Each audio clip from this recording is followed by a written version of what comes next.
Valencia da un paso hacia la sostenibilidad con la creación del foro Valencia Sostenible, un espacio de encuentro entre administraciones, empresas, universidades y ciudadanía, que nace con un propósito claro: construir entre todos una ciudad más verde, más justa y preparada para afrontar los retos del cambio climático. Hoy presentamos oficialmente el Foro Valencia Sostenible, un espacio de encuentro, de diálogo y sobre todo de unir esfuerzos para que todos los actores, todos los sectores que tienen que ver con la sostenibilidad en la ciudad de Valencia puedan contribuir y puedan aportar. El nuevo foro se enmarca dentro del compromiso de la ciudad con la Misión Europea de Ciudades Climáticamente Neutras y el proyecto de cogobernanza Urbact.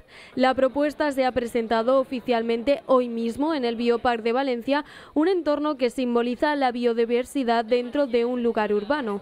La iniciativa es un nuevo órgano de trabajo y participación con carácter técnico y estratégico impulsado por la Concejalía de Mejora Climática. Su objetivo es coordinar esfuerzos y asesorar en el desarrollo de proyectos conjuntos en materia de sostenibilidad, transición ecológica y mejora ambiental. Solo el Ayuntamiento de Valencia es responsable de un 4% de las emisiones actuales. Es decir, para conseguir los objetivos que nos hemos marcado necesitamos de la participación de todos los sectores, de todos los actores. Por eso los hemos convocado aquí. La idea es clara: la sostenibilidad no puede ser tarea de una sola institución, sino que es el resultado de la cooperación entre todos los actores que forman parte de la ciudad. El foro reúne a todos ellos para trabajar juntos en la construcción de una Valencia que mira al futuro. Estamos aquí, creo que es un motivo de alegría que se unan los diferentes actores, de manera que realmente las acciones que estamos haciendo cada uno de nosotros pues tengan realmente un impacto sobre los ciudadanos y las ciudadanas. Estamos avanzando en fomentar la movilidad sostenible en colaboración con el área de transporte metropolitano.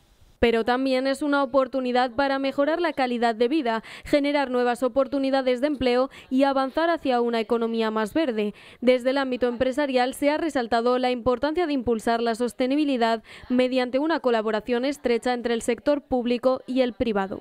Porque uno de los grandes puntos de nuestra actividad es la colaboración público-privada. Yo quiero lanzar un mensaje claro, que es que los empresarios y empresarias, las empresas, apoyamos la sostenibilidad por encima de todo, siempre considerando que sostenibilidad es medioambiental, económica y social. Con el lanzamiento del Foro Valencia Sostenible, la capital del Turia refuerza su compromiso con la innovación climática y la cogobernanza, un paso más para consolidarse como laboratorio urbano de sostenibilidad y como ejemplo de ciudad europea que avanza unida hacia un futuro más limpio, habitable y resiliente.